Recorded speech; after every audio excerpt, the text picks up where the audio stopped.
आइए आज की कहानी में हम आपको एक बड़े देव से मिलाते हैं जो बड़ा खुद गरज सा था।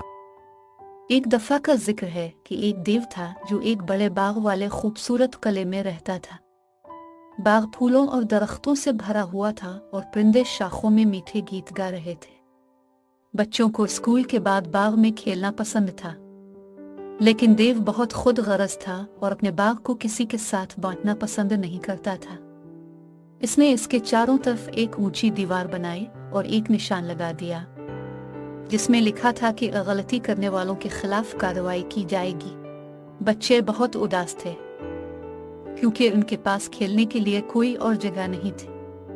उन्होंने बाग में घुसने की कोशिश की, लेकिन देव हमेशा उनकी तलाश में रहता और उन्हें भगा देता। इसने कहा, "ये मेरा बाग है और मैं किसी और को इससे लुत्फ अंदोज होने नहीं दूंगा। ये मेरा अकेले का है।" देव अपने बाग में बहुत खुश था, लेकिन जल्द ही इसने देखा कि कुछ अजीब हुआ है। फूल खिलना बंद हो गए, दरख्तों ने फल देना बंद कर दिया और परिंदों ने गाना छोड़ दिया। बाग सर्द और सुरमई हो गया और एक दायमी मौसम सरमा इस पर आबाद हो गया। देव हैरान था कि इसका बाग अपनी खूबसूरती और दिलकशी क्यों खो बैठा है, लेकिन इसे एहसास नहीं था कि यह उसकी खुद गर्जी की वजह से है। एक दिन देव ने अपने दोस्त ओग्रेस से मिलने के लिए एक तवील सफर पर जाने का फैसला किया। उसने अपने महल और बाग को छोड़ दिया और कई सालों तक वापस नहीं आया। इस दौरान बच्चों को दीवार में एक छोटा सा सुराख नजर आया और वो दोबारा बाग में घुस गए। वो फूलों और दरख्तों के दरमियान खेलते थे और परिंदे उनके लिए गाते थे। बाग खुशी और जिंदगी से भर गया और उसमें बहार वापस आई। जब देव अपने सफर से वापस आया तो अपने बाग को खुला हुआ देखकर हैरान रह गया। इसने बच्चों को इसमें खुशी से खेलते देखा और इसे हसद की एक तकलीफ महसूस हुई। इसने अपने आप से कहा, "इनकी हिम्मत कैसे हुई कि मेरी जायदाद पर कब्जा करें? मैं उन्हें भगा दूंगा और अपने बाग पर दोबारा दावा करूंगा।" वो अपने चेहरे पर शदीद नजर डाले बच्चों की तरफ बढ़ा, लेकिन फिर वो अपनी पटरियों में रुक गया। इसने एक छोटे लड़के को देखा जो दरख्त पर चढ़ने की कोशिश कर रहा था, लेकिन शाखों तक नहीं पहुंच सका। लड़का बहुत उदास और अकेला लग रहा था और देव को इस पर तरस आया। इसने अपने आप से कहा, "इस गरीब बच्चे की मदद करने और उसके साथ खेलने के लिए कोई नहीं है।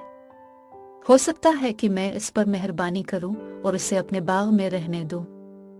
वो लड़के के पास गया और उसे आहिस्ता से दरख्त पर उठा लिया। लड़का इसकी तरफ देखकर मुस्कुराया और कहा, "शुक्रिया मिस्टर देव, आप बहुत मेहरबान हैं।" देव ने अपने दिल में एक गर्मजोशी महसूस की और उसे एहसास हुआ कि इसका इतना खुद गरज होना गलत था। इसने लड़के से कहा, "मेरे बच्चे, आपका इस्तकबाल है। आप जब तक चाहे मेरे बाग में रह सकते हैं और अपने दोस्तों को अपने साथ ला सकते हैं।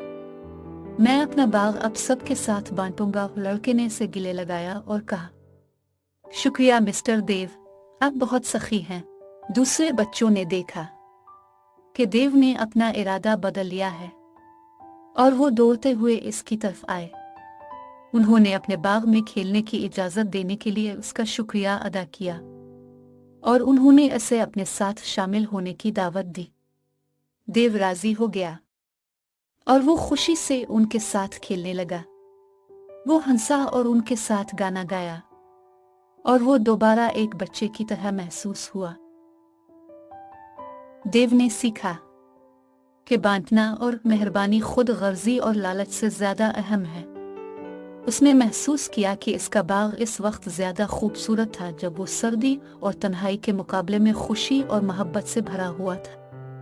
इसकी बच्चों से दोस्ती हो गई और वो हर रोज स्कूल के बाद इससे मिलने जाते। देव अपने बाग के साथ अपने किले के साथ हमेशा खुशी से रहता था, जो हर मौसम में हमेशा सरसब्ज और रोशन रहता था। इस कहानी का अखलाक ये है, ताउन करना और मेहरबानी करना अपने आप को और दूसरों को खुशी देती है।